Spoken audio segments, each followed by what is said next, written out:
그때 저는 아시는 분은 아시겠지만 사역자가 아닌 한 성도로서 우리 삼성교회를 출석하고 있었습니다. 이제 그때에 한 성도님에게 한번 제가 여쭤봤어요. 캐나다에 오신 지 얼마나 되셨습니까? 우리가 보통 이런 질문들 많이 하지 않습니까? 그래서 한 성도님에게 캐나다 오신 지 얼마나 되셨어요? 라고 여쭤봤던 기억이 납니다.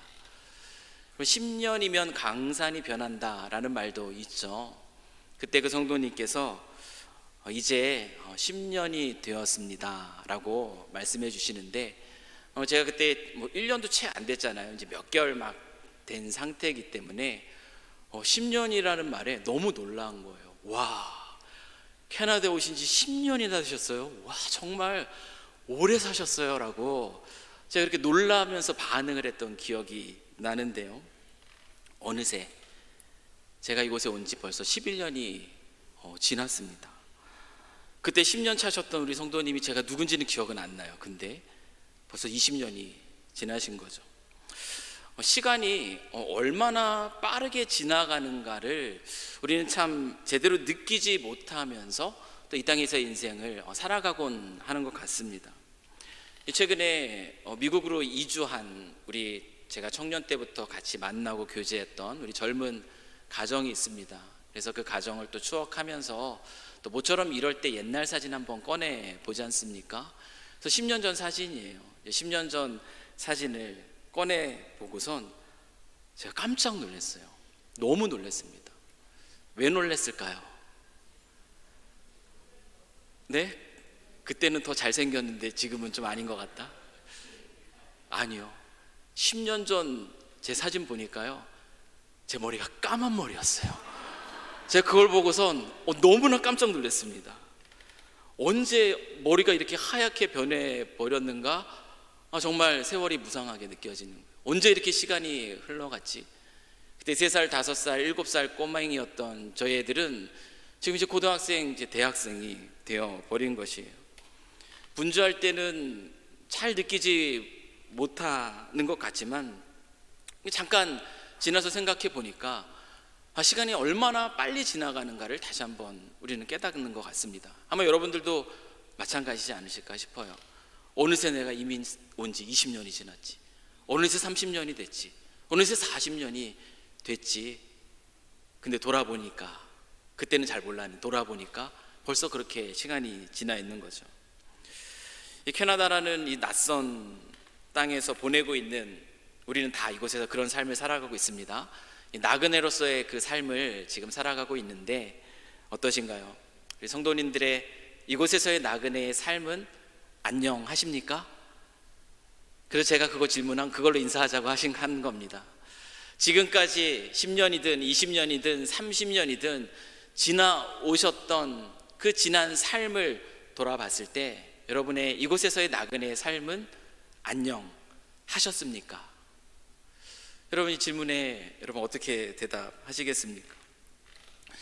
오늘 우리가 함께 읽은 이 본문은 이제 바나바와 바울의 계속되는 이 전도 여행의 장면인데요, 이 장면을 묵상하면서 그 마음속에 계속 떠오르는 생각이 있었어요. 그 생각이 무엇이냐면, 이 바울이 걸었던 이 쉽지 않았던 여정이 그리스도인으로서의 우리의 인생의 길과 너무나 비슷하다, 너무나 닮았다라는 것을 이 말씀을 묵상하면서 자꾸 생각하게 되었습니다.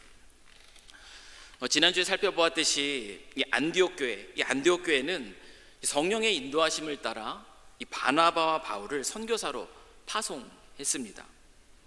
그리고 화면에서 잠깐 보시면 아시겠지만 이 실루기아로 내려가서, 이제 왼쪽, 여러분 보시면 오른쪽에 있죠, 이 실루기아로 내려가서 거기에서 배를 타고 이 구브로라는 그 섬에 이 살라미라는 지역에 이르게 됩니다. 그리고 이 바울의 일행은 그 섬 가운데로 지나서 바보라는 지역에 도착을 하죠.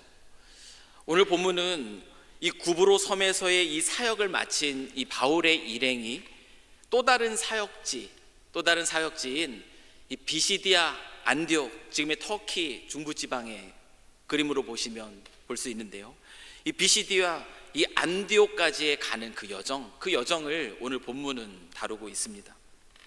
바울의 일행이 바보라는 그 지역에서 이 배를 타고 밤빌리아에 있는 버가라는 그 지역에 도착합니다. 그리고 거기에서 한 가지 중요한 사건이 벌어지게 돼요. 그것이 무슨 사건인가? 13절 말씀을 한번 읽어볼까요? 같이 읽습니다. 시작. 바울과 및 동행하는 사람들이 바보에서 배 타고 밤빌리아에 있는 버가에 이르니 요한은 그들에게서 떠나 예루살렘으로 돌아가고. 이 바울의 일행이 버가에 이르렀을 때 예루살렘으로부터 함께 동행하기 시작하여 이 전도여행에 함께 했었던 이 그들의 일들을 도와주는 그 수행원의 역할을 맡았던 요한, 마가라고 하는 요한이 있습니다. 그런데 이 요한이 이 바울의 일행으로부터 떠나 예루살렘으로 돌아가게 된 사건이 발생을 합니다. 이 버가라는 땅에서요. 성경은 요한이 무슨 이유로 전도여행을 멈추고 이 바울의 일행을 떠나서 예루살렘으로 돌아가게 되었는지에 대해서는 정확하게 얘기해 주고 있지는 않지만 성경은 그 힌트를 또한 우리에게 제공해 줍니다. 이 사도행전 15장 36절에서 39절의 말씀인데요, 제가 한번 읽어드리겠습니다. 수일 후에 바울이 바나바더러 말하되 우리가 주의 말씀을 전한 각 성으로 다시 가서 형제들이 어떠한가 방문하자 하니, 1차 전도여행을 마친 바울과 바나바가 이제 2차 전도 여행을 준비하고 계획하고 있는 것이에요. 이때에 바나바는 이렇게 반응합니다. 마가라고 하는 요한, 이 요한이 바로 오늘 13절에서 예루살렘으로 돌아갔던 그 요한이에요. 이 마가라고 하는 요한도 데리고 가고자 하나 바울은 밤빌리아에서 자기들을 떠나 한 가지로 일하러 가지 아니한 자를 데리고 가는 것이 옳지 않다 하여 서로 심히 다투어 피차 갈라서니.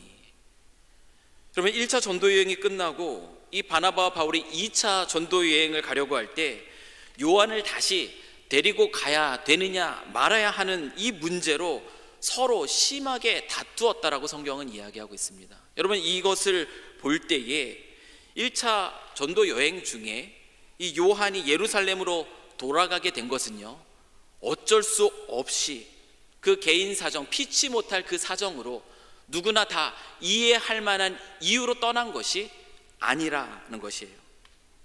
바울이 한 가지로 일하러 가지 아니했다라고 그 전도 여행의 그 팀을 돕는 자로서 섬겼던 이 수행원의 역할, 이 수행원으로서 요한의 그 신실성, 그 역할의 신실성에 있어서 문제를 제기한 것으로 볼 때 요한의 선택은요, 불가피한 이유에서의 단순한 집으로의 귀환이 아니라 그 나름의 생각과 선택 속에서 그 여행을 중도 포기한 것이라고 볼 수가 있는 것이죠.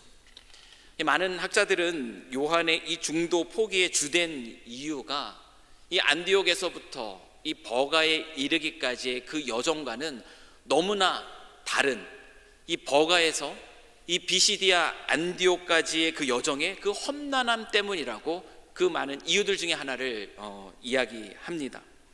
이 버가에서 이 비시디아 안디옥까지의 그 거리는 약 180km의 거리라고 합니다. 근데 그 길이 평탄한 길이 아닙니다. 쉽게 갈 수 있는 그 길이 아니라는 거예요. 단순한 평지가 아니라 해발 3000m의 그 고산지대와 그리고 그 깊은 계곡들, 이 반복되는 고산지대와 계곡들을 넘어서 가로질러서 가야만 하는 길이었어요. 이 타우루스라는 그 산맥에 있는, 그 산맥을 넘어서는 그 길이 바로 버가에서 비시디아 안디옥까지 걸어가야 하는 길이었습니다. 매우 험준한 길이었다고 합니다. 이뿐만 아니라 이 타우루스 산맥은 그 길을 지나게 될 때에 그 지역은 고대로부터 악명 높은 강도들의 소굴이어서요, 여행자들이 특히 여행하기에 어려운 그 위험한 길이었다라고 하죠. 다른 이유들도 생각해 볼 수 있지만 이러한 위험들에 대한 염려와 그 걱정들 때문에 요한이 이 전도 여행을 중도에 포기했을 것이라는 것이 또 많은 학자들의 견해입니다. 반면에 전도 여행을 중도에 포기하고 예루살렘으로 돌아간 이 요한과는 다르게 이 바울과 그의 일행들은 어떤 선택을 하고 있는가를 한번 보십시오. 우리 14절 말씀을 한번 같이 읽습니다. 또 시작. 그들은 안 나오나요? 네, 제가 눈치가 빠릅니다. 바로 안 나오는 거 보면 화면이 안 뜬다는 거예요. 자, 떴나요? 네, 시작. 그들은 버가에서 더 나아가 비시디아 안디옥에 이르러 안식일에 회당에 들어가 앉으니라 라고 말씀하고 있어요. 비시디아 안디옥에 이르기까지 방금 살펴봤던 것처럼 육체적으로도 험난한 여정이 예상되는, 거기까지 가는 길은 그 험난한 여정이 예상되는 길이에요. 또한 정서적으로도 어떻습니까? 강도의 위험이 있는 길이잖아요. 예기치 못할 그 위험, 닥칠 위험에 대한 불확실성을 안고 걸어가야 하는 길이 바로 비시디아 안디옥까지 걸어가야 하는 그 길이에요. 그런데 중도에 돌아간 이 요한과는 다르게 이 바울과 그 일행들은 어떻습니까? 그들은 14절에서 얘기합니다. 버가에서 더 나아갔다. 그들은 버가에서 더 나아가서 그 험준하고 위험한 산맥을 넘어 비시디아 안디옥, 그 비시디아 안디옥에 도착하게 된 것입니다. 쉽지 않은 길이었습니다. 어쩌면 상식적으로 볼 때 멈추고 돌아가는 것이 더 맞게 보이는 그런 길이었다라는 것이에요. 그런데 어떻게 이 바울과 그 일행들은 그 험준한 산맥, 그 험난하고 위험이 도사리는 그 산맥을 그들은 걸어갈 수 있었을까? 비시디아 안디옥까지 어떻게 그들은 그곳에 도착할 수 있었을까? 이 바울의 여정을 보면서 그런 생각이 드는 거예요. 오늘도 나라는 존재, 제 얘기입니다. 오늘도 내가 이 버가라는 지역에 지금 머물러 있구나라는 그 생각이 드는 겁니다. 이 예상되는 어려운 현실, 이것이 무슨 의미냐 하면 예상되는 어려운 현실, 뻔히 보이는 거예요. 또한 예기치 못하게 어떻게 무슨 일들이 닥칠지 알지 못하는 그 위험에 대한 불확실성, 그 앞에서 내가 더 나아가야 될까? 아니면 멈춰야 될까? 아니면 뒤로 돌아서야 될까?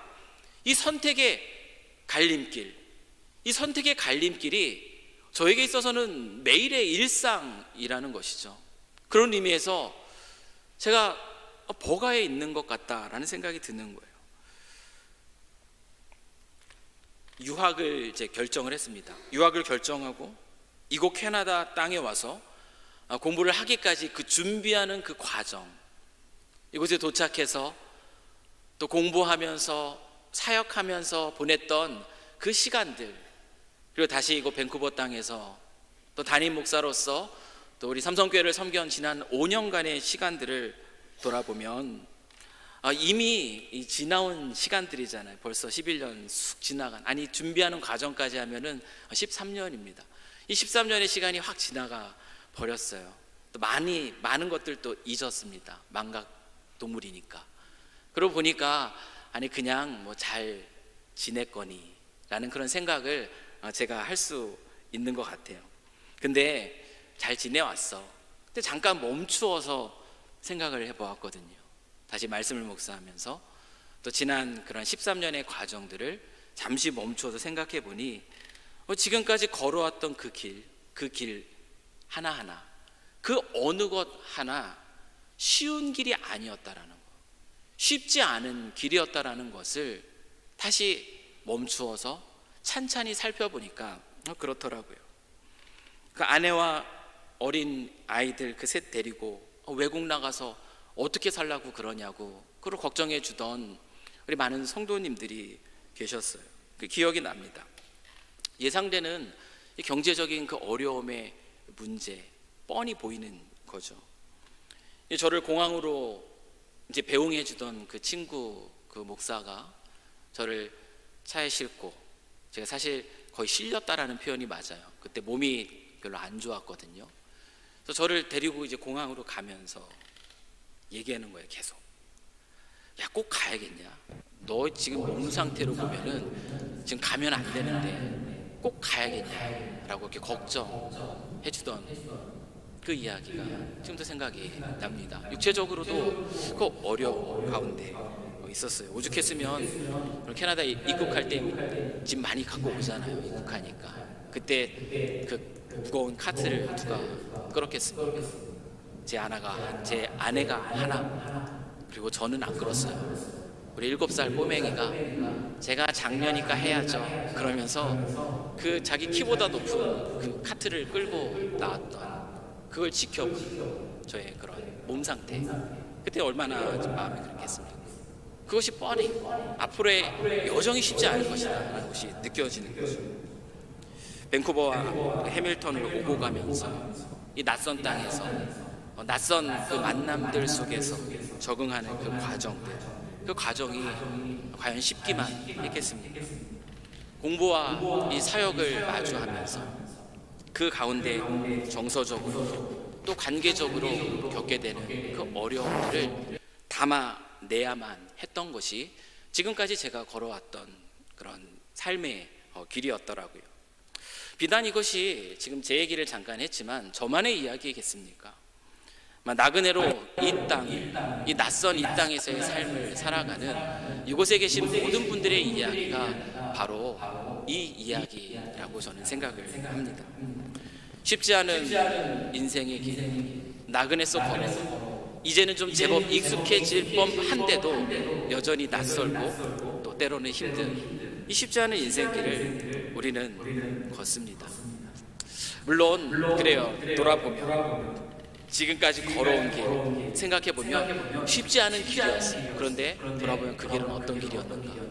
수많은 어려움들이 예상되는 거지만 정말 한순간 한순간도 정말 하나님의 은혜로 나와 함께 해주시지 않으셨으면 내가 걸을 수 없는 길이었습니다라고 하나님을 찬양하지 않을 수 없는 그 길이었어요. 한편으로 쉽지 않은 길이었지만 그 가운데 함께 하신 하나님의 은혜를 감사하면서 또 찬양합니다. 그게 또 저의 고백이기도 해요. 그런데 그렇게 하나님의 은혜를 찬양하고 하나님께서 함께 하셨던 것에 대해서 감사하지만 우리들은 어떻죠? 그럼에도 불구하고 연약한 우리는 오늘도 또 어느 곳에 도착하는 것 같냐 하면 버가에 도착하는 것 같다는 거예요. 그와 같은 과거의 10여 년, 아니 20여 년, 아니 30여 년 그 긴 세월 동안 함께 하셨던 하나님의 은혜에 감사하지만 오늘도 눈을 들어 내일을 바라볼 때 내가 있는 그 자리는 버가라는 거죠. 또다시 마주하게 될 그 어려움들, 또다시 또 헤쳐가야 할 이 불확실성 앞에서 오늘도 우리는 또 고민한다라는 거예요. 더 나아가야 되느냐 아니면 돌아가야 되느냐. 저만 하는 고민일까요? 아마 우리 모두 고민이 아닐까요? 내가 이 자리에서 더 나아가야 되느냐 아니면 돌아가야 되느냐, 멈춰야 되느냐. 오늘 말씀을 보면 이 바울은 비시디아 안디옥으로 향하는데 이 바울이 이 버가에서 요한처럼 돌아가는 길이 아니라 버가에서 그 험난한 마주할 예상되는 그 어려움 그리고 불확실성 앞에서도 더 나아가 비시디아 안디옥에 갈 수 있었던 그 이유, 여러분 그 이유가 무엇이었을까? 여러분 어떻게 생각하세요? 어떻게 바울은 그 길을 걸었으니까? 그냥 바울이니까? 성경을 보면은 이 바울의 수많은 고백들 속에서 우리는 그 답을 찾아볼 수 있습니다.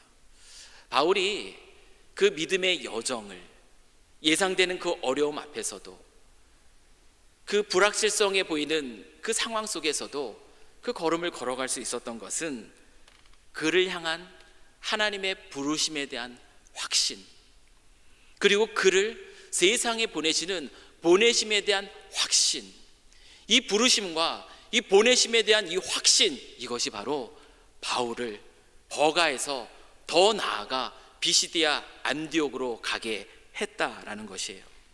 이 다메섹 도상에서 바울이 예수님을 만났을 때 그가 들은 말씀이 무엇인지를 한번 들어보십시오. 사도행전 26장 15절에서 18절 말씀이에요. 내가 대답하되 주님 누구시니까? 주께서 이르시되 나는 내가 박해하는 예수라. 일어나 너의 발로 서라. 내가 내게 나타난 것은 곧 내가 나를 본 일과 장차 내가 내게 나타날 일에 너로 종과 증인을 삼으려 함이니 이스라엘과 이방인들에게서 내가 너를 구원하여 그들에게 보내어 그 눈을 뜨게 하여 어둠에서 빛으로 사탄의 권세에서 하나님께로 돌아오게 하고 죄사함과 나를 믿어 거룩하게 된 무리 가운데서 기업을 얻게 하리라 하더이다. 바울의 생생한 고백입니다. 주님을 만난, 주님이 그에게 들려주신 생생한 고백이에요. 바울은 예수께서 자신을 무엇으로 삼으셨다고 고백하고 있죠? 종으로 삼으셨다, 증인으로 삼으셨다라고 고백하고 있다라는 거예요. 여러분, 종이 의미하는 것이 무엇이죠? 종이 의미하는 것, 종은 누군가에게 속한 자입니다. 그게 바로 종이에요. 바울이 말하고 있는 이 종이라는 건 뭡니까? 전에는 예수를 박해하는 자였는데 이제는 누구예요? 그 예수께 속한 자가 된 겁니다. 하나님의 자녀로서 부르신 그 부르심, 그는 기억하고 있는 것이에요. 여러분, 증인이라는 것은 무엇입니까? 증인, 우리가 다 아는 것처럼 증인은 그리스도 예수를 전하는 사람이죠. 자신을 불러서 예수께 속하게 하신 이가 이제는 자신을 불러 세상을 향해 증인으로서 보내셨다라는 것, 자신의 삶을 특별한 의미를 주어 보내셨다라는 것을 바울은 그 사실을 지금 이 고백 속에서 다시 한번 들려주고 있는 것이에요. 주님의 부르심에 대한 확신, 그리고 주님의 보내심에 대한 이 확신이 없었다면 바울은 결코 이 쉽지 않은 믿음의 여정을 계속 해 나갈 수 없었다라는 겁니다. 저희들도 마찬가지라는 거예요. 우리의 의지로 걸어갈 수 있는 길이 아닙니다. 펼쳐지는 환경으로 걸어갈 수 있는 길이 아니라는 것이에요. 이 캐나다 밴쿠버라는 이 땅에서 이 나그네 된 삶을 살아가는 성도 여러분, 이곳에서의 그 삶의 여정 아마 다들 동일하게 고백하실 거예요. 쉽지 않았습니다. 그런데 그 쉽지 않은 여정 지금까지 잘 살아내셨습니다. 정말 잘 지내오신 거예요. 저도 돌아보면서 지나왔지만 정말 하나님의 은혜로 늘 함께 해주셨음을 고백합니다. 아마 여러분도 그러셨으리라 생각합니다. 그런데 그럼에도 불구하고 말씀드렸던 것처럼 오늘 우리는 또 버가에 서 있는 거예요. 지금까지는 어떻게 잘 살아낸 것 같은데 또 내일이 걱정이 되는 거죠. 예상되는 어려움, 변하지 않을 것 같은 상황들, 또 예기치 못하게 닥칠 위험에 대한 염려들, 그 불확실성 앞에서 어떻게 또 이곳에서의 삶을 계속해 나갈 수 있을까? 우리는 또 이곳에서 고민합니다. 오늘도 우리는 또다시 버가에 서 있는 거예요. 믿음 들고 더 나아가야 되는가? 아니면 멈춰야 되는가? 돌아가야 되는가? 이 바울의 경우를 우리가 기억한다면 우리가 이 자리에서 지금 무엇을 기억해야 하겠습니까? 이 자리에서 무엇을 기억해야 됩니까? 부르심과 보내심에 대한 확신, 바울이 가졌던 그 확신이 내게도 있다라는 것을 우리는 말씀 안에서 다시 한번 근거를 말씀으로 삼아서 다시 한번 가져야 하는 것이죠. 하나님이 우리를 부르셔서, 저와 여러분을 부르셔서 당신께 속한 자가 되게 하셨어요. 하나님의 자녀가 되게 하셨습니다. 여러분, 이 사실 믿으십니까? 여러분, 하나님의 자녀에게 하나님이 약속해 주시는 것이 무엇이죠? 하나님의 자녀에게 하나님이 약속해 주신 것은 이 세상 속에 있는 수많은 모든 어려움과 위험을 피할 수 있는 어떤 특권을 주신 것이 아니에요. 하나님의 자녀에게 약속해 주신 것은 무엇이냐면 비록 이와 같은 쉽지 않은 인생을 살아간다 할지라도 그 가운데에서 세상이 줄 수 없는 평강, 세상이 줄 수 없는 기쁨으로 특징 지어지는 하나님 나라를 우리에게 선물해 주셨다라는 것이에요. 이것이 바로 하나님이 우리에게 주신 놀라운 약속입니다. 여러분, 이 하나님 나라는 추상적인 개념이 아니에요. 실제적으로 이 세상 속에서 우리가 맛보면서 살아갈 수 있는 것입니다. 그러면 우리가 어떻게 이것을 누릴 수 있을까? 하나님께서 나에게 이 하나님 나라를 누릴 수 있는 것을, 그 약속을 우리에게 주셨는데 그 평강이라는 거, 그 기쁨이라는 거 어떻게 누리면서 우리가 살아갈 수 있을까? 그 비결은 다른 것이 아닙니다. 보냄받은 자로서의 믿음의 길을 걸어갈 때 우리는 그 자리에서 하나님이 약속하신 하나님 나라의 평강과 기쁨이라는 그 실체를 맛보면서 살아갈 수 있다라는 것입니다. 여러분, 바울은 그 확신 속에서 더 나아가 그 험준한 산을 넘어, 그 위험이 도사리는 그 산을 넘어 비시디아 안디옥에 도착했습니다. 여러분, 바울이 그곳에서 무엇을 누리는지 오늘 말씀이 뭐라고 얘기합니까? 거기서 그는요, 그가 자랑하지 않고는 배길 수 없는 그 복음, 그리스도 예수의 복음을 나눌 수 있는 기회를 얻어요. 그리고 그 복음을 나눕니다. 여러분, 바울의 마음이 어땠을까요? 기뻤겠죠. 그는 하나님 나라를 누린 것이에요. 사랑하는 성도 여러분, 하나님을 인정하지 않고 하나님을 무시하는 이 시대의 문화 속에서 세상의 가치를 쫓으며 살아가지 않고요, 그렇기 때문에 오늘 저와 여러분이 이 자리에 나와 예배하는 줄 압니다. 믿음을 갖고 하나님의 말씀을 따라 살아가고자 애쓰는 우리의 걸음, 우리의 매일의 그 한 걸음, 여러분, 그 걸음은 결코 헛되지 않습니다.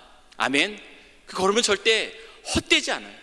오늘 이 자리에 나와서 예배드리는 여러분의 이 시간은 결코 낭비가 아니라는 것입니다. 그 믿음으로 쉽지 않은 그 인생의 걸음, 하나님의 은혜를 날마다 경험하고 순간순간 버가의 자리에 서지만 그 가운데서 더 나아가 이 자리까지 나오신 우리 모든 성도님들의 그 삶을 축복합니다. 지금까지 잘 걸어오셨어요. 그렇지만 오늘도 우리는 또 다시 버가에 섭니다. 오늘 우리는 어떤 선택을 해야 하겠습니까? 우리를 향한 하나님의 부르심, 그 부르심을 기억하시는 저와 여러분 되기를 소망합니다. 아멘. 우리는 하나님에게 속한 하나님의 자녀예요. 비록 험준한 산맥이, 예상치 못하는 위험이 도사리는 삶의 어려움이 우리를 마주하고 있다 할지라도 하나님은 우리에게 약속하신 하나님 나라를 누리게 하십니다. 그렇기 때문에 그 하나님을 기대하면서 오늘도 우리가 선택하며 나아갈 걸음은 더 나아가야 된다는 거예요. 믿음 들고 더 나아가라는 거예요. 내 욕심을 가지고 더 나아가는 것이 아니라 믿음 들고 더 나아가라는 것이에요. 또한 우리가 기억해야 될 것이 있습니다. 두 번째는 하나님의 보내심, 하나님의 보내심을 기억하시는 거예요. 하나님은 저와 여러분 그냥 어찌하여 저찌하여 우리를 이곳 밴쿠버에 살게 하신 게 아니에요. 하나님이 우리를 향한 특별한 계획 속에서, 간섭하심 속에서 우리를 이곳으로 보내셨습니다. 아멘. 우리는 보냄 받아서 이 자리에서 보냄 받은 자로 살아가야 하는 것이에요. 보냄 받은 이 자리, 주님이 걷게 하신 자리가 바로 지금 저와 여러분이 살아가고 있는 이 자리입니다. 이 자리에서 그리스도 예수의 증인으로 살아가는 겁니다. 비록 믿음을 지키며 살아가는 것이 때때로 어렵게 느껴질지라도 우리를 향한 부르심과 우리를 이 땅에 보내신 그 하나님의 보내심에 대한 확신 속에서 오늘 하나님이 우리를 통해 이루실 일들을 기대하며 산을 넘어가야 하는 거죠. 그 산을 우리는 넘어가야 하는 겁니다. 여러분, 그 발걸음을 하나님은 뭐라고 얘기하실까요? 그런 우리의 모습을 보면서 뭐라고 얘기할까요? 세상은 그 모습 보면서 어쩌면 야, 믿는 사람들이 왜 이렇게 불쌍하게 살아가는가라고 생각할지도 모르겠어요. 왜 그렇게 손해보는 인생을 살아가고, 왜 그렇게 말씀에 따라서 예수님을 닮아 살아가고자 노력할까? 그 모습이 누리지 못하는 것처럼 보이고 그렇게 느껴질지 모르겠어요. 그러나 그런 모습을 하나님은 어떻게 보시는가? 우리 이사야서 52장 7절 말씀을 보십시오. 같이 읽겠습니다. 시작. 좋은 소식을 가져오며 평화를 공포하며 복된 좋은 소식을 가져오며 구원을 공포하며 시온을 향하여 이르기를 내 하나님이 통치하신다 하는 자의 산을 넘는 발이 어찌 그리 아름다운고. 하나님이 이렇게 말씀하세요. 이렇게 선포하세요. 복음 들고 산을 넘는 자의 그 발이 어떻다고요? 아름답다. 여러분, 그 발이 실제적으로 아름답게 보일까요? 등산을 좋아하시는 분들이라면 아실 겁니다. 행군을 해보신 분들은 아실 거예요. 아무리 좋은 양말, 아무리 좋은 등산화를 신었다 할지라도 그 험준한 산을 지나면 그 발은 부르틉니다. 까집니다. 그리고 상처가 있을 수밖에 없어요. 결코 아름다워 보이지 않는 그 발이라는 거예요. 그런데 하나님은 그 발을 향해서 아름답다, 믿음 들고 어려움의 길을 하나님을 바라보며 뚜벅뚜벅 걸어가는 그 걸음, 불확실성 속에서도 오늘 찬양 가운데서도 주만 바라본다 했는데 주님만 바라보면서 걸어가는 그 걸음, 때로는 부르트고 때로는 까지고 그래서 아프기도 한 그 발, 하나님은 그 발을 향해, 그 걸음을 향해 아름답다, 아름답습니다. 이곳에 계신 우리 모든 성도님들의 그 걸음이 아름다운 발걸음인 줄 믿습니다. 제가 어제 우리 청년부 수련회 다녀왔어요. 우리 칠리학에서 청년부 수련회가 있었는데, 청년부 수련회 생각하면서 우리 청년부 수련회 가가지고 같이 예배하고 그리고 같이 기도하면서 좀 그들을 좀 기도로 중보하고 좀 위로자가 됐으면 좋겠다, 며칠 전부터 이 마음을 가졌습니다. 그런데 막상 출발할 시간이 다가오니까 제 마음속에 스치는 생각이 있는 거예요. 어떤 생각이 스쳤을까요? 와, 빨리 가서 만나고 싶다, 빨리 가서 예배하고 빨리 가서 그들을 위해서 기도해주고 싶다, 이 마음이 아니라요, 어떤 마음이 스쳤냐면 내일 주일인데 주일 준비 잘 못했는데 더 주일 준비해야 되는데 몸도 피곤한데 좀 더 누웠다가 주일 준비 마무리하고 싶은데 먼 길, 2시간 넘는 길이잖아요. 2시간 가까운 길, 먼 길 굳이 가야 되나? 이런 생각이 살짝 스치더라고요. 먼 길을 다녀오는 그 여정의 그 고단함, 그 고단함에 대한 염려가 며칠 전 소망함을 가리는 것을 제가 봤는데, 그 염려를 꾸깃꾸깃 제 주머니에 넣고 수련회장으로 향했습니다. 그리고 도착한 곳은요, 칠리학이 아니었어요. 제가 도착한 곳은 어디였냐면 비시디아, 안디옥이었습니다. 함께 찬양하고 함께 예배하고 소망했던 대로 함께 찬양하고 함께 예배하고 함께 기도하는 그 자리는 너무나 감사하고 행복한 그런 자리였어요. 서로를 위해서 기도해주는 그 시간 속에서 또 하나님이 주시는 그런 위로와 은혜들을 많이 느끼는데요, 기도하는 가운데 제가 자꾸 등이 따뜻해지는 걸 느낀 거예요. 등이 따뜻해져요. 기도를 하고 있는데요, 서로를 위해서 기도해주고 있는데 등이 따뜻해요. 왜 따뜻하냐면 청년들의 손길이 하나씩 하나씩 등짝밭에 더해지는 겁니다. 한 명의 손이 올려져요. 또 한 명의 손이 올려져요. 또 한 명의 손이 올려집니다. 따뜻함이 계속 늘어나요. 제 어깨에 손이 올려집니다. 다행히 머리에 손을 얹는 청년들은 없더라고요. 등과 어깨에 그 따스한 온기가 느껴지는 거예요. 그러면서 하나님의 위로하심을 풍성하게 모처럼 우리 청년들의 안수 기도를 통해서 누릴 수 있었습니다. 저는 이 청년들이 제 몸에 얹은 그 손길 속에서 나타나는 이 따스한 온기를 느끼면서 감히 하나님의 음성을 들었다고 말씀드릴 수 있을 것 같아요. 그 음성이 무엇이냐면 아름답다. 하나님은 당신의 생각, 믿음을 붙들고 하나님 말씀을 따라서 비록 어려워 보이지만 기대함으로 걸어가는 우리들에게요, 당신이 이렇게 주고 계신 아름답다라는 이 음성을 분명하게 다양한 모습으로 들려주십니다. 돌아보니 쉽지 않았던 지난 11년간의 인생, 제가 그저 잘 지낸 것 같아요 라고 쉽게 말할 수 있는 그 인생, 그 순간순간마다 하나님의 증명해 주심이 있었어요. 아름다워, 계속 걸어가. 그 걸음 복돼, 계속 걸어가. 그리고 여기까지 오게 된 것입니다. 사랑하는 성도 여러분, 여러분의 인생 마찬가지로 동일하게 이 땅에서의 삶의 걸음 속에서 우리 주님과 동행하시면서 또 외롭지 않고 또 지치지 않고 또 무너지지 않게 붙드시는 살아계신 그 하나님의 따스한 음성을 들으며 걸어가는 그런 복된 길이 되기를 이 시간 주님의 이름으로 간절히 축원합니다. 믿음 붙들고 걸어가는 이 걸음만큼 아름다운 걸음이 없습니다. 아멘. 기도하겠습니다. 사랑과 은혜가 풍성하신 하나님 아버지, 지금까지 나그네 된 이 땅에서의 한 걸음 한 걸음마다 신실하게 인도해 주신 주님의 은혜를 찬양합니다. 쉽지 않았던 삶의 모든 여정이 다 주님의 은혜였음을 고백합니다.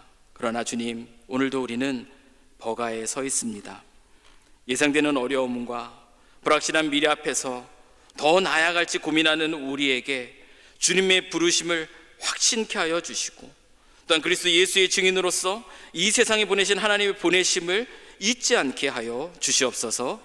우리가 걸어가야 할 인생의 걸음들이 쉽지 않아 보여도 복음 들고 산을 넘는 우리의 발걸음이 주님 보시기에 얼마나 아름다운 발걸음인지를 다시금 기억하게 하사 믿음으로 하나님의 말씀을 따라 살아가는 우리 모두의 걸음 되도록 주 하나님 축복하여 주시옵소서. 그 순종의 걸음걸음마다 하나님 나라의 평강과 기쁨으로 채워주실 그 하나님을 기대하며 이 모든 것 우리 구주 예수 그리스도의 이름으로 기도합니다. 아멘. 이어서